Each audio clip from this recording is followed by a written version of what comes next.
அண்ணா IAS academy சாதனையாளர்களின் சங்கம்.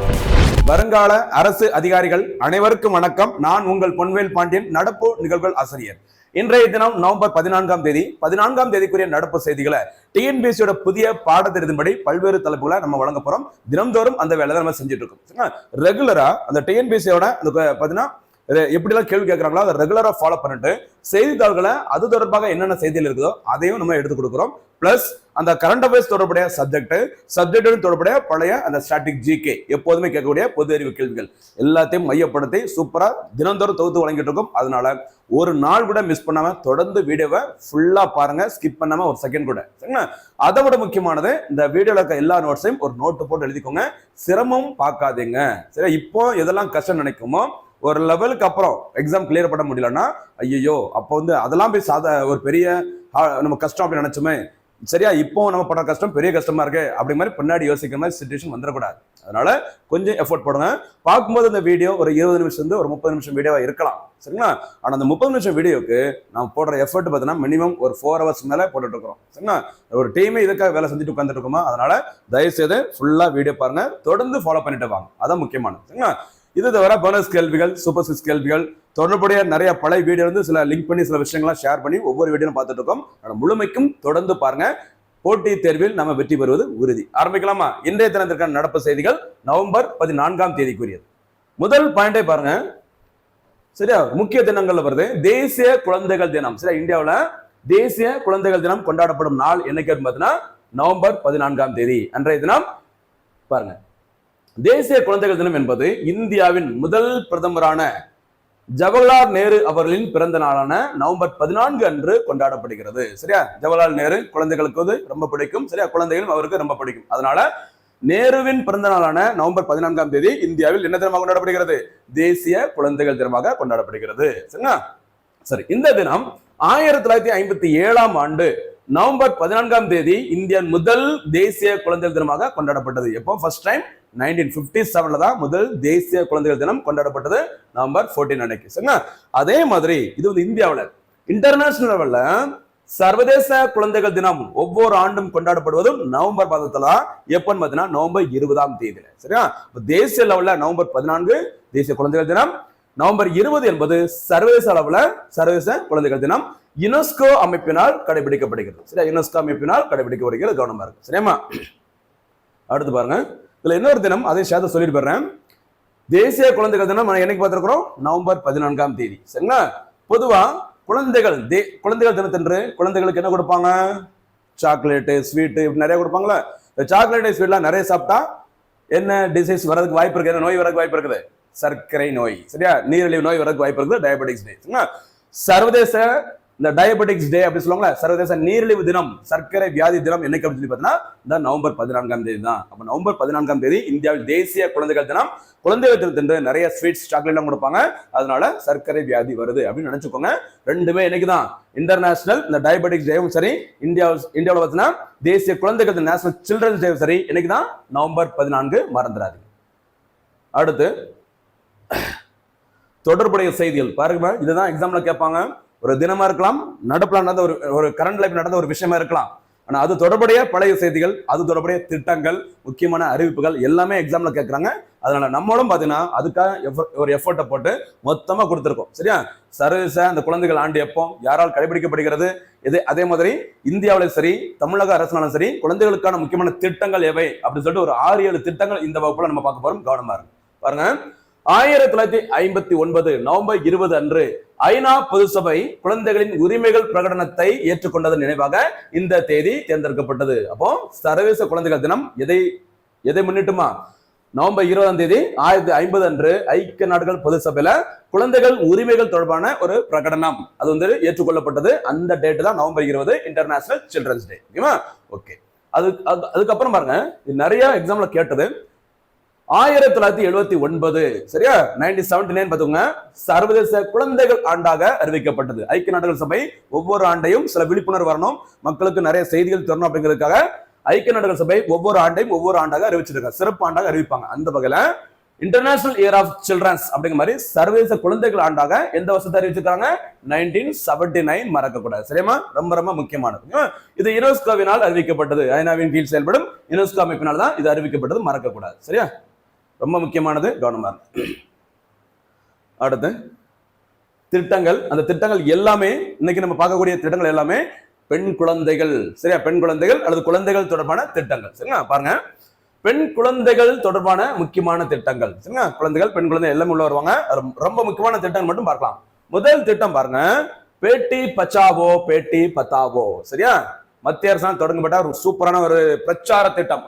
ஒரு campaign அப்படி சொல்லுவாங்கல்ல, பிரச்சார திட்டம். தமிழ்ல நம்ம என்ன சொல்லுவோம்? பெண் குழந்தைகளை பாதுகாப்போம், பெண் குழந்தைகளுக்கு கற்பிப்போம். இதுதான் அதற்கான தமிழ் மீனிங். மத்திய அரசு வச்ச ஒரிஜினல் பேரை கண்டிப்பா தெரிஞ்சிருக்கணும். என்ன பேருமா? பேட்டி பச்சாவோ பேட்டி பத்தாவோ. ஓகேவா? தமிழ்ல பெண் குழந்தைகளை பாதுகாப்போம், பெண் குழந்தைகளுக்கு கல்வி கற்பிப்போம். அதான் அதற்கான ஒரு பிரச்சார திட்டம். இந்த பிரச்சார திட்டமானது தொடங்கப்பட்ட நாள் ஜனவரி 22, 2015 அன்று மத்திய அரசினால் தொடங்கப்பட்டது. இந்த பிரச்சார திட்டம் முறைப்படி தொடங்கி வைக்கப்பட்ட இடம் எதுன்னு பாருங்க, பானிபட். அமைந்துள்ள மாநிலம் ஹரியானா. பானிபட் நீங்க ஹிஸ்டரியில் நிறைய படிச்சிருப்பேன்னு நினைக்கிறேன். கவனம் பாருங்க. சரிங்களா? இப்படி வாய்ப்பு கிடைக்கும் போது முதல் பானிபட் போர், இரண்டாவது பானிபட் போர், ஓகேவா? எல்லாமே கொஞ்சம் பார்த்துக்கோங்க. இந்த பேட்டி பச்சாவோ பேட்டி பத்தாவோ பிரச்சார திட்டம் தொடங்கி வைக்கப்பட்ட இடம் ஹரியானா மாநிலம் பானிபட். மறக்காதீங்க. சரிங்களா? இந்த கரண்ட் அஃபேர்ஸ்ல அல்லது ஒரு ஜிகே கொஸ்டின்ஸ் எல்லாம் கேட்கும்போது இந்த ஹரியானா தொடர்புடைய நிறைய செய்திகள் வரும். இந்த பானிபட் போரா இருக்கலாம். சரியா? இன்டர்நேஷனல் சோலார் அலையன்ஸ் அதனுடைய தலைமையிடம் எங்க இருக்குது? ஹரியானா மாநிலம் குருகிராமில் இருக்குது. சரியா? அப்புறம் நீரஜ் சோப்ரா ஹரியானாவை சேர்ந்தவர். கபில் தேவ் அவர்கள் கிரிக்கெட் வீரர். கபில் தேவ் அவர்கள் ஹரியானாவை சேர்ந்தவர். நிறைய விஷயங்கள் இருக்கு, கவனமா இருங்க ஹரியானாவில். ஓகேவா? அடுத்து பாருங்க, அடுத்த முக்கியமான ஒரு திட்டம் பெண் குழந்தைகளுக்கான திட்டம், பிரதமரின் சுகன்யா சம்ரிதி யோஜனா திட்டம். இதை நம்ம ஆல்ரெடி பார்த்திருக்கோம். சரியா? பேரு மத்திய அரசு வச்சது பிரதமரின் சுகன்யா சம்ரிதி யோஜனா திட்டம். அதுக்கு நம்ம சொல்ற பேரு தமிழ்ல என்ன பேருமா? செல்வ மகள் சேமிப்பு திட்டம். இந்த திட்டம் தொடங்கி வைக்கப்பட்ட நாள் ஜனவரி 22, 2015. அதாவது இந்த பேட்டி பச்சாவோ பேட்டி பத்தாவோ ஆரம்பிச்சாங்கல்ல, அந்த பிரச்சார திட்டத்தின் முன்னோடியாக தான் இந்த திட்டம் தொடங்கப்பட்டது. என்ன திட்டம்? மத்திய அரசு வச்ச பேரு பிரதமரின் பிரைம் மினிஸ்டர் சுகன்யா சம்ரிதி யோஜனா. தமிழ்ல சொல்லும் போது செல்வ மகள் சேமிப்பு திட்டம். கவனமா இருங்க. சரிங்களா? இது பெண் குழந்தைகளை காப்போம், பெண் குழந்தைகளுக்கு கற்பிப்போம் பிரச்சாரத்தின் ஒரு பகுதியாக பிரதமர் நரேந்திர மோடி அவர்களால் தொடங்கி வைக்கப்பட்டது. சரியா? இந்த திட்டத்தின் முக்கியமான நோக்கம் பெண் குழந்தைகளின் கல்வி மற்றும் திருமண செலவுகளுக்காக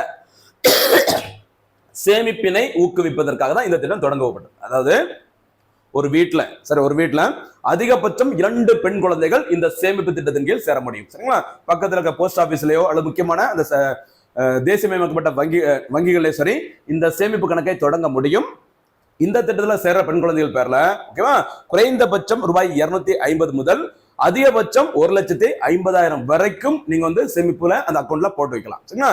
அப்படியே பணத்தை போட்டுட்டு இருக்கும்போது குறைந்தபட்சம் 14 ஆண்டுகள் அந்த பணத்தை சேமிப்பாக நம்ம வச்சிருக்கணும். சரிங்களா? கரெக்டா பணத்தை போட்டுக்கணும்.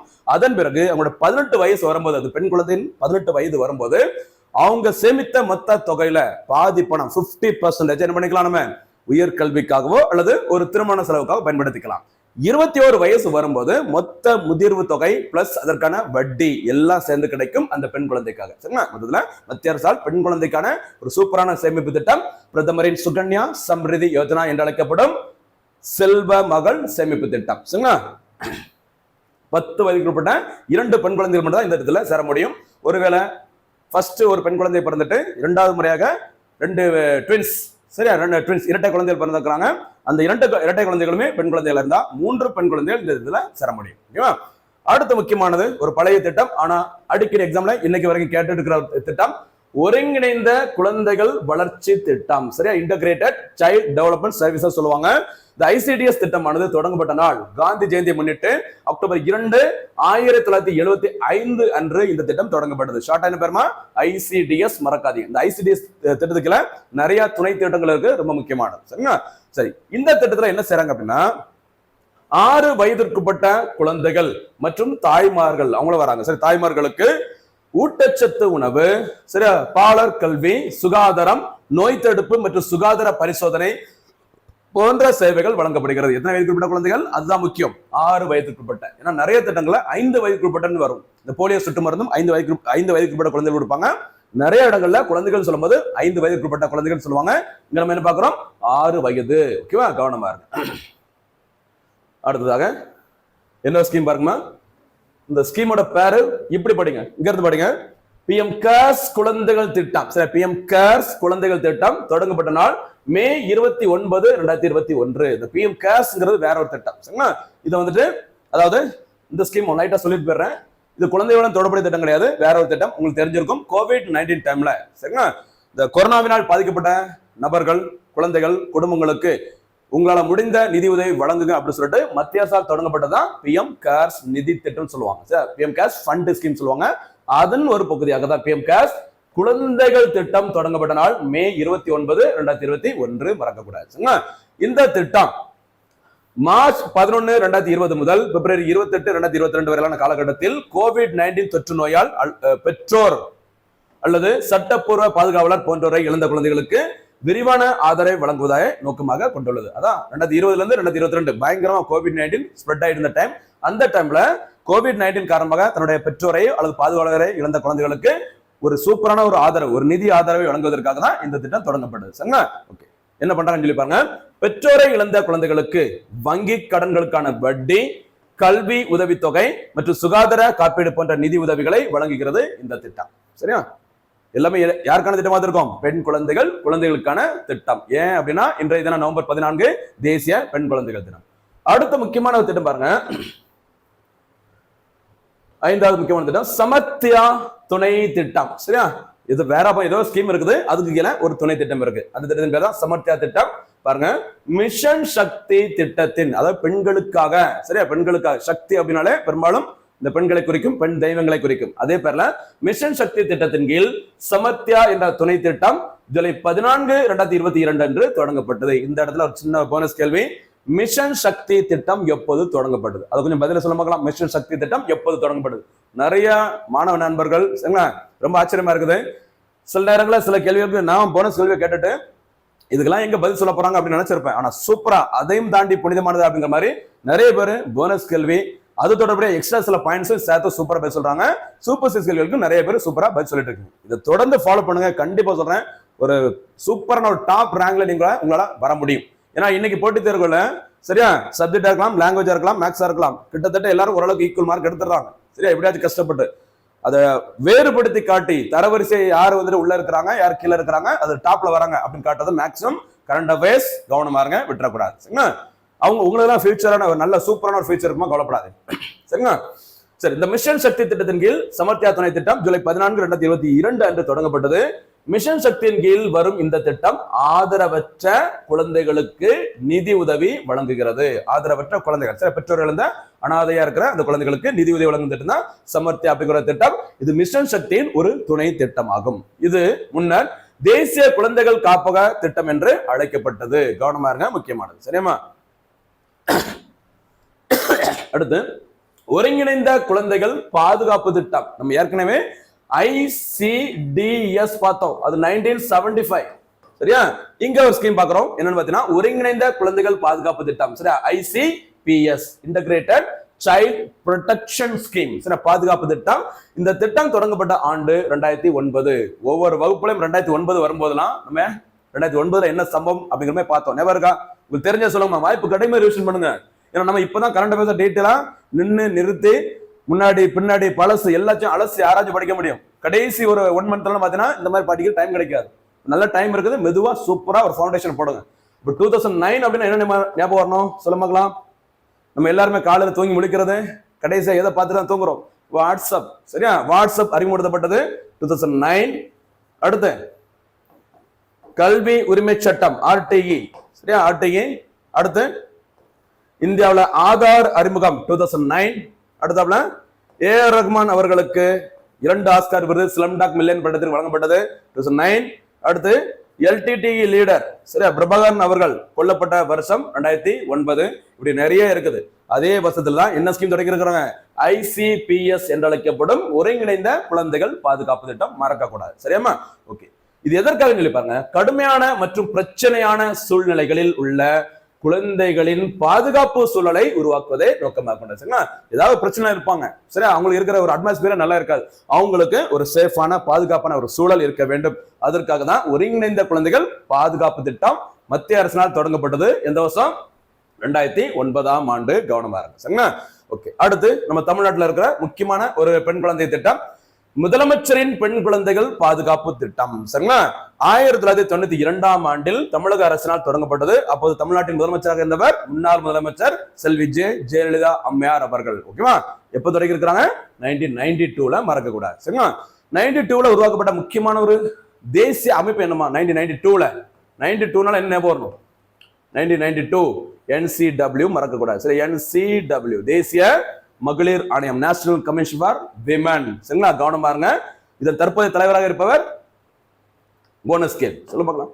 தேசிய மகளிர் ஆணையத்தின் முதல் மற்றும் தற்போதைய தலைவர் ரெண்டுமே போனஸ் கேள்வியா சொல்லுங்க. கவனமா இருங்க. சரியாமா? அப்படியே முடிஞ்ச தமிழ்நாட்டுல, சரியா, மாநில அந்த பெண்கள் ஆணையத்தின் தலைவி யார் அப்படிங்கிறது சொன்னா சிறப்பா இருக்கும். சரி, பாருங்க. இந்த திட்டம் எதற்காக அப்படின்னா, பெண் குழந்தைகளின் உரிமைகளை பாதுகாத்து பாலின பாகுபாட்டை தடுக்க மத்திய அரசு நிதி உதவி வழங்கும் தமிழக அரசின் ஒரு திட்டம். எப்ப தொடங்கி இருக்கிறாங்க? 1992ல. அதே 1992ல தமிழ்நாடு அரசால் தொடங்கப்பட்ட ஒரு முக்கியமான திட்டம் தொட்டில் குழந்தை திட்டம். தொட்டில் குழந்தை திட்டம் எதற்காக தொடங்கப்பட்டது கண்டிப்பா உங்களுக்கு தெரிஞ்சிருக்கும். பெண் சிசு கொலையை தடுக்கும் நோக்கில் உருவாக்கப்பட்ட ஒரு சூப்பரான திட்டம். இப்ப அந்த டைம்ல பாத்தீங்கன்னா பெண் குழந்தைகள் பிறந்துச்சுனாலே, ஓகேவா, ஐயோ இவங்களெல்லாம் நீ திருப்பி மேரேஜ் பண்ணி வைக்கிற கஷ்டம், படிக்க வைக்கிற கஷ்டம், ஓகேவா, நகை போடணும், சீர் செய்யணும், நமக்கு கஷ்டம் அப்படின்னு சொல்லிட்டு நிறைய பேர் என்ன செஞ்சிருவாங்க, அந்த பிறந்த குழந்தை பெண் குழந்தையா இருந்தா இந்த கள்ளிப்பாலை ஊத்துறது, கொலை பண்றது, அந்த மாதிரி நிறைய நடக்கும். கருத்தம்மா படத்துல வர மாதிரி. அந்த மாதிரி சிச்சுவேஷன் இருக்கும்போது உங்களுக்கு பிடிக்கலன்னா, அந்த குழந்தைய உங்களுக்கு வேண்டாம் அப்படின்னு நினைச்சீங்க அப்படின்னா, தமிழ்நாடு அரசின் சார்பில் ஒரு தொட்டில் வைக்கிறோம். ஒரு பொதுவான இடங்கள், அதிகப்படியான மக்கள் கூடக்கூடிய ஒரு பொதுவான இடம். சில மெரினா பீச்சா இருக்கலாம், ஒரு அரசு மருத்துவமனையா இருக்கலாம், ஒரு முக்கியமான ஏதாவது ஒரு பெரிய கோவிலா இருக்கலாம்.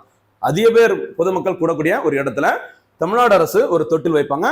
அந்த பெண் குழந்தை வேண்டாம் அப்படின்னு நினைச்சுன்னா அந்த குழந்தையை என்ன பண்ணிக்கலாம், அந்த தொட்டில வச்சுட்டோம் அப்படின்னா அந்த குழந்தை தமிழ்நாடு அரசு தொட்டில் குழந்தை மையங்கள் மூலம் கைவிடப்பட்ட அந்த குழந்தைகள் பாதுகாப்பாக பராமரிக்கப்படுகிறார்கள் அப்படின்னு சொல்லிக்கிறாங்க. சரிங்களா? சூப்பரான திட்டம். 1992 இதுவும் செல்வி ஜெயலலிதா அம்மையார் காலத்துலதான் தொடங்கப்பட்டது. எந்த வருஷம்? 1992. 92னா தொட்டில் குழந்தை திட்டம், முதலமைச்சரின் பெண் குழந்தைகள் பாதுகாப்பு திட்டம். சரிங்களா? இதுதாமா சரியா? தேசிய பெண் குழந்தைகள் தினத்தை ஒட்டி நாம பார்த்த முக்கியமான மத்திய மாநில அரசின் திட்டங்கள் எல்லாமே மேக்ஸிமம் பெண் குழந்தைகள் பார்த்திருக்கோம். ஆண் குழந்தைகளுக்கு ஏதாவது திட்டங்கள் இருக்குதா? இருந்தா பார்ப்போம். சரியா? ஓகே, அடுத்து பாதுகாப்பு தொடர்புடைய ஒரு செய்தி பாருங்க. INVAR பீரங்கி எதிர்ப்பு ஏவுகணை. சரி, இன்வார் அப்படி போட்டிருந்தாங்க. சரி, நியூஸ் பேப்பர்ல போடும்போது இன்வார் அப்படி போட்டிருந்தாங்க. கவனமா. சரியா? இன்வார். ஓகேவா? இன்வார் என்பது ஒரு anti tank guided missile, ATGM போட்டிருப்பாங்க. இந்த மாதிரி ஷார்ட் ஃபார்ம்ல தெரிஞ்சு வச்சுக்கோங்க. என்னன்னு கேட்கலாம், அந்த போலீஸ் SI மாதிரி எக்ஸாம்ல இப்படி கேட்பாங்க. ATGM anti tank guided missile. The INVAR is a modern laser guided missile designed to be fired from the barrel of a T-90 tank. அதாவது இந்தியாவில் பயன்படுத்தக்கூடிய ஒரு அதிநவீன பீரங்கியோட பேர் தான் T-90 சொல்லுவாங்க. சரி, T-19 போட்டிருப்பாங்க. இந்த T-90 பீரங்கில முக்கியமா பயன்படுத்தக்கூடிய ஒரு பீரங்கி எதிர்ப்பு ஏவுகணை தான் இந்த இன்வார். இந்த இன்வாரை பார்த்தீங்கன்னா ராணுவத்திற்காக பீரங்கி எதிர்ப்பு ஏவுகணைகளை வாங்க பொதுத்துறை நிறுவனமான பாரத் டைனமிக்ஸ் லிமிடெட் நிறுவனத்துடன் மத்திய அரசானது, ஓகேவா, மத்திய பாதுகாப்புத்துறை அமைச்சகமானது ஒப்பந்தத்துல கையெழுத்து போட்டுக்கிறாங்க. இதற்கான மதிப்பு 2095 கோடி. மதிப்புலாம் தேவையில்ல. என்ன தேவை அப்படின்னா இந்த பேரை கொடுத்துடலாம். சரி, இன்வார் அப்படின்னா என்னன்னு கேட்கலாம். அது என்னமா ஒரு பீரங்கி எதிர்ப்பு ஏவுகணை. அது எந்த பீரங்கில் வைத்து இயக்கப்படும் அப்படின்னா T-90. இதை வாங்குவதற்கு மத்திய பாதுகாப்புத்துறை அமைச்சகம் யாரிடம் ஒப்பந்தம் மேற்கொண்டிருக்காங்க அப்படின்னு பார்த்தா யாருமா? பாரத் டைனமிக்ஸ் லிமிடெட், BDL சொல்லுவாங்க. பாருங்க. சரிங்களா? பாருங்க, இந்த BDL என்று அழைக்கப்படும் இந்த பாரத் டைனமிக்ஸ் லிமிடெட், இதை தெரிஞ்சுக்கணும், ரொம்ப முக்கியமானது. இது உருவாக்கப்பட்ட வருஷம் 1970. சரிங்களா? பாரத் டைனமிக்ஸ் லிமிடெட் நிறுவனம் உருவாக்கப்பட்டது 1970. இது ஒரு பொதுத்துறை நிறுவனம். இந்திய அரசின் பாதுகாப்பு அமைச்சகத்தின் கீழ் செயல்படும் ஒரு பொதுத்துறை நிறுவனம் தான் இந்த BDL என்று அழைக்கப்படும் பாரத் டைனமிக்ஸ் லிமிடெட். இதன் ஹெட் குவார்டர்ஸ் எங்க பாருங்க, ஹைதராபாத். கன்ஃபியூஸ் ஆகக்கூடாமா? பாரத் பெல் இருக்குது, இதெல்லாம் கொஞ்சம் பாருங்களேன், வீட்டுல பாருங்கம்மா. நீங்க எங்க தப்பு பண்ணீங்களோ அதை நான் கரெக்டா சொல்றேன்.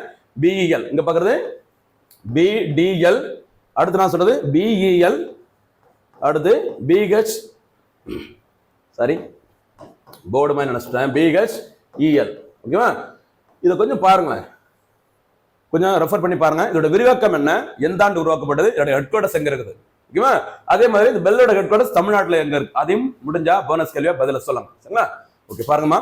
இந்திய அரசின் பொதுத்துறை நிறுவனங்களில் சிறு நவரத்ன மதிப்பை பெற்ற நிறுவனம் இந்த பாரத் டைனமிக்ஸ் லிமிடெட் நிறுவனம். மினி ரத்னா அப்படிங்கிற அந்தஸ்தை பெற்ற நிறுவனம் தான் BDL. மறக்காதீங்க. சரியாமா? இந்த BDL நிறுவனம் தான் அந்த இன்வார் அப்படிங்கிற பீரங்கி எதிர்ப்பு ஏவுகணை உருவாக்க போறாங்க. அமைந்துள்ள இடம் ஹைதராபாத். சரியா? அடுத்து நம்ம ஏற்கனவே பார்த்தது ஒரு கூட்டு பயிற்சி இன்றைய தினத்துல முடிவடைஞ்சிருக்குது. என்னன்னு பாத்தீங்கன்னா திரிசூல். சரி, திரிசூல் அப்படிங்கிற ஒரு கூட்டு பயிற்சி, ஜாயிண்ட் எக்ஸசைஸ், மிலிட்டரி எக்ஸசைஸ். பாருங்க, திரிசூல் கூட்டு பயிற்சி அக்டோபர் 30ஆம் தேதி தொடங்கி நவம்பர் 10ஆம் தேதி வரை நடைபெற்றது. என்ன சொல்லி பாருங்க, இந்திய கடற்படையின் தலைமையில் இந்திய ராணுவம் இந்திய விமானப்படையுடன் இணைந்து நடத்தப்பட்ட முப்படைகளின் ஒரு கூட்டு பயிற்சி தானே பேரு திரிசூல். திரிசூலம், த்ரீனா நம்பர் 3 நினைச்சோங்க, 3 சூளங்கள். சரிங்களா? இந்தியாவை பாதுகாப்பது அந்த 3 சூளங்கள். சூளத்துல 3 பகுதி இருக்கும்ல. ஒண்ணு இந்திய கடற்படை, இந்திய ராணுவம் ஆர்மி, அடுத்து இந்தியன் ஏர்போர்ஸ். இந்த 3 படைகளும் சேர்ந்து மேற்கொண்ட பயிற்சி தானே பேருமா திரிசூல். இது எங்க நடைபெற்றுன்னு சொல்லி பாருங்க, தார் பாலைவனம். தார் பாலைவனம் எந்த மாநிலம்? ராஜஸ்தான். சரியா? அடுத்து கட்ச் பகுதி. கட்ச் அப்படின்னா குஜராத் மாநிலம். சரிங்களா? அப்படியே பார்த்தீங்கன்னா ராஜஸ்தான், குஜராத், பாகிஸ்தான் எல்லையை ஒட்டிய பகுதியில் தான் இந்த பயிற்சி நடத்தப்பட்டது, குறிப்பிடத்தக்கது. சரிங்களா? இதற்கு பிறகு இந்த பகல்காம் தாக்குதல் நடைபெற்றதுல அதுக்கு அப்புறமா தான் நம்ம கொஞ்சம் அலர்ட்டா இருக்கணும் அப்படிங்கறத முப்படைகள் மேற்கொண்ட ஒரு கூட்டு பயிற்சி தான் திரிசூல். அதன் ஒரு பகுதியாக நடைபெற்ற இன்னொரு பயிற்சி பாருங்க, திரிசூலோட ஒட்டி நடைபெற்ற இன்னொரு பயிற்சி ஆம்பெக்ஸ் 2025. ஆம்பெக்ஸ் அப்படின்னா முப்படைகளின் கூட்டு பயிற்சி தான். இது நடைபெற்ற இடம் குஜராத் மாநிலம் போர்பந்தரில் உள்ள மாதவ்பூர் கடற்கரையில் நடத்தப்பட்டது. சரியா? மாதவ்பூர் கடற்கரை, கவனமா இருங்க. எந்த மாநிலத்தில் இருக்குது? குஜராத் மாநிலம் போர்பந்தரில் அமைந்துள்ளது. சரிங்களா? அடுத்து ஒரு முக்கியமான ஒரு ஆணையம் இன்னைக்கு நியூஸ் பேப்பர்ல வந்திருக்குது பாருங்க, நீதிபதி KN பாஷா ஆணையம். பாஷா, மாணிக் பாஷா சொல்லுவாங்களா, அந்த மாதிரி நீதிபதி KN பாஷா தலைமையில் ஒரு ஆணையத்தினை தமிழ்நாடு அரசு அமைச்சிருக்கிறாங்க. எதற்காக, என்ன அப்படிங்கிறத நம்ம பார்க்கலாம். பாருங்க, ஆணவ கொலைகளை, சரியா, ஆணவ கொலைகளை தடுக்க புதிய சட்டம் இயற்றுவது குறித்த பரிந்துரைகளை தமிழ்நாடு அரசிற்கு வழங்குவதற்காக ஓய்வு பெற்ற உயர்நீதிமன்ற நீதிபதி KN பாஷா அவர்கள் தலைமையில் தமிழ்நாடு அரசு ஒரு ஆணையத்தை அமைச்சிருக்கிறாங்க. எதுக்குமா? ஆணவ கொலைகள். சரி, ஆணவ கொலைகள் தமிழ்நாட்டில் ஏன் நடக்குது, எதிர்காலத்துல இந்த ஆணவ கொலைகள் இனிமே நடக்காம இருக்கணும்னா என்ன செய்யணும், அது தொடர்பாக சட்டங்களை கொண்டு வருவதற்கு என்னென்ன பரிந்துரைகள் தேவை, எல்லாத்தையும் யாரு தமிழ்நாடு அரசு வழங்க போறாங்க? KN பாஷா அவர்கள் தலைமையிலான ஒரு ஆணையம். சரிங்களா? ஓகே, பாருங்க, இந்த ஆணையத்துல யாரெல்லாம் மெம்பர்ஸ், உறுப்பினர்கள் சொல்லி பாருங்க. ஓய்வு பெற்ற IAS அதிகாரி பழனிக்குமார் அவர்கள், அடுத்து ஓய்வு பெற்ற IPS அதிகாரி S ராமநாதன் அவர்கள் ஆகியோர் இந்த ஆணையத்தின் உறுப்பினர்களாக இடம்பெற்றுள்ளனர். சரி, ஒரு IAS ஆபீசர், ஒரு IPS ஆபீசர் உள்பட உயர் நீதிமன்றத்தின் ஓய்வு பெற்ற முன்னாள் நீதிபதி KN பாஷா அவர்கள் தலைமையில் தான் தமிழ்நாடு அரசு ஒரு ஆணையத்தை அமைச்சிருக்கிறாங்க. இதற்காக ஆணவ கொலைகளை தடுப்பதற்காக சட்டங்களை இயற்றுவதற்கு தேவையான பரிந்துரைகளை வழங்குவதற்கு. சரியாமா? ஓகே, அடுத்து பாருங்க, இந்திய அரசமைப்பு சட்டம் மற்றும் தமிழக சட்ட விதிகளுக்கு உட்பட்டு புதிய சட்டங்களை உருவாக்குவது தொடர்பாக இந்த ஆணையம் ஆய்வு செய்து 3 மாதங்களில் பரிந்துரைக்கும் சொல்லியிருக்கிறாங்க. சரி, இந்த ஆணையம் 3 மாசத்துக்குள்ள இந்திய அரசு சட்டம், தமிழக சட்ட விதிகள் இதற்கெல்லாம் உட்பட்டு தேவையான சட்டம் தொடர்பான அந்த பரிந்துரை வழங்குவதற்கு எத்தனை மாசம் டைம் கொடுத்திருக்காங்க? 3 மாதங்கள். சரிங்களா? ரொம்ப முக்கியமானதுமா, கவனமா இருக்கு. இது தொடர்பாக இன்னொரு கேள்விக்கெல்லாம் ஒரு போனஸ் கேள்வி. கரூரில் ஓகேவா தமிழக வெற்றி கழகம் நடத்திய அந்த கூட்ட நெரிசல்ல 41 பேர் இறந்து போயிருந்தாங்கல்ல, அந்த 41 பேர் மரணம் தொடர்பாக விசாரணை நடத்துவதற்கு என்ன ஆணையம் தமிழ்நாடு அரசினால் அமைக்கப்பட்டது? அதையும் பதில சொல்லுங்க. கண்டிப்பா இதை கேட்க வாய்ப்புகள் இருக்குது. நம்ம போக நிறைய பார்க்க போறோம். சரி, கோகுல்தாஸ் ஆணையம், சரிங்களா, ரஞ்சனா தேச ஆணையம் நிறைய இருக்குது, பார்க்கலாம். அதெல்லாம் இப்ப நான் கேட்டது இந்த கரூர் கூட்ட நெரிசல் மரணம் தொடர்பாக விசாரணை நடத்துவதற்கு தமிழ்நாடு அரசால் அமைக்கப்பட்ட அந்த ஒரு நபர் ஆணையத்தின் தலைவர் யார்? ஓகேவா, கவனமா இருக்கு. அடுத்து போலாமா? அடுத்து சுகாதாரம் தொடர்புடைய ஒரு செய்தி பாருங்க.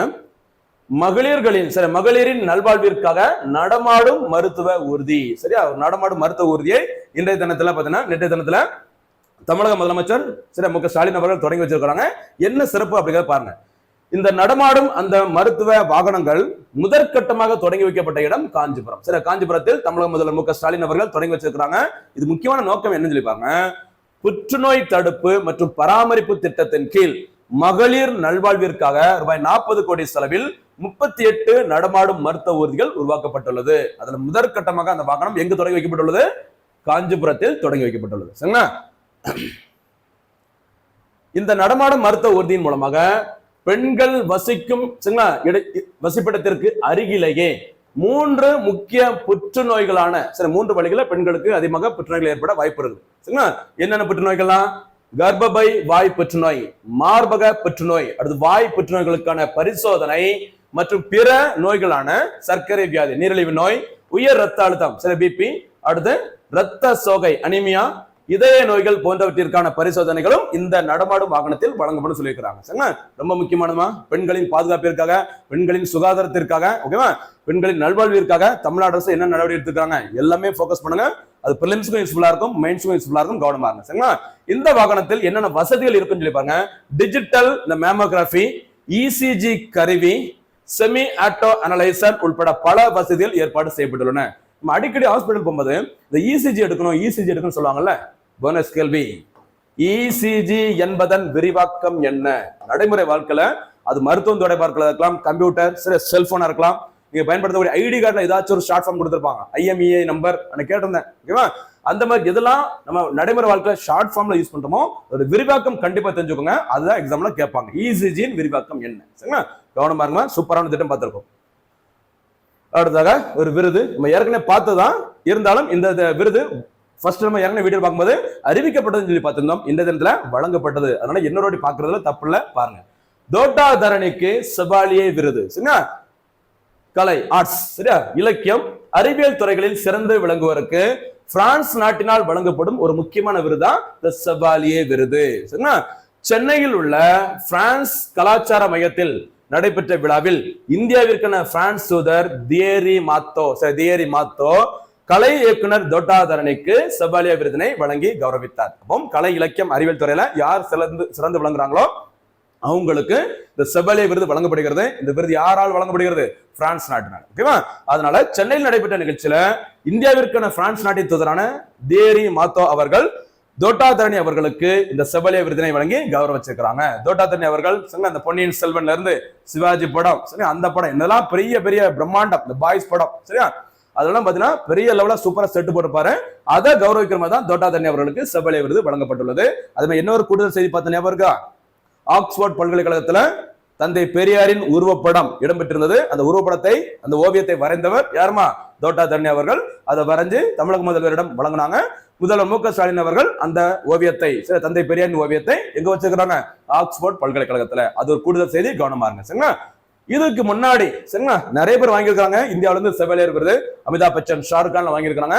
தமிழ்நாட்டில இருந்து சிவாஜி கணேசன் அவர்கள், சரியா, நடிகர் திலகம் சிவாஜி கணேசன் அவர்களுக்கு 1995ஆம் ஆண்டிலும், உலக நாயகன் கமலஹாசன் அவர்களுக்கு 2016ஆம் ஆண்டில் இந்த செபாலியே விருது வழங்கப்பட்டுள்ளது. அந்த லிஸ்ட்ல தோட்டா தரணி அவர்கள் வந்திருக்கிறாங்க. கவனமா இருக்கு. சரியாமா? இது தொடர்ந்து பாருங்க. அதுல நம்ம எவ்வளவு எஃபோர்ட் போடுறோம், எவ்வளவு விஷயங்களை லிங்க் பண்ணி பலசால மறந்துடக்கூடாது அப்படின்னு சொல்லிட்டு எஃபோர்ட் போட்டு உங்களை ஞாபகப்படுத்துறோம். நிறைய எப்படி கேள்விகள் வந்து எக்ஸாம் பாயிண்ட் ஆஃப் வியூல கேட்கிறோம். எல்லாமே உங்களுக்கு புரியும் நினைக்கிறேன். கண்டிப்பா தொடர்ந்து ஃபாலோ பண்ணுங்க. சரியாமா? ஓகே. அடுத்ததாக இன்றைய தினத்திற்கான சூப்பர் 6 கேள்விகள். சர்வதேச குழந்தைகள் ஆண்டு ஐக்கிய நாடுகள் சபையினால் எப்போது கடைபிடிக்கப்படுகிறது? ஓகேவா? நம்பர் 2, பேட்டி பச்சாவோ பேட்டி பத்தாவோ பிரச்சார திட்டம் எப்போது தொடங்கப்பட்டது? நம்பர் 3, சூப்பர் 6ல முதலமைச்சரின் பெண் குழந்தைகள் பாதுகாப்பு திட்டம் எந்த ஆண்டு தொடங்கப்பட்டது? நம்பர் 4, தமிழக அரசால் அமைக்கப்பட்டுள்ள KN பாஷா ஆணையம் எதனுடன் தொடர்புடையது? நம்பர் 5, நடிகர் சிவாஜி கணேசன் அவர்களுக்கு எந்த ஆண்டிற்கான செபாலியே விருது வழங்கப்பட்டது? 6வது சூப்பர் 6 கேள்வி, தேசிய குழந்தைகள் தினம் இந்தியாவில் எப்போது கொண்டாடப்படுகிறது? இதாமா இந்த தினத்திற்கான சூப்பர் 6 கேள்விகள். போனஸ் கேள்விகள் இன்றைய தினத்துல சிறப்பா அமைஞ்சிருக்குது. எல்லாமே மறக்காம சூப்பரா பதில் சொல்லுங்க. வரும் தேர்வுகளில் நம்ம வெற்றி பெறுவது உறுதி. மீண்டும் சந்திக்கலாம். நன்றி, வணக்கம்.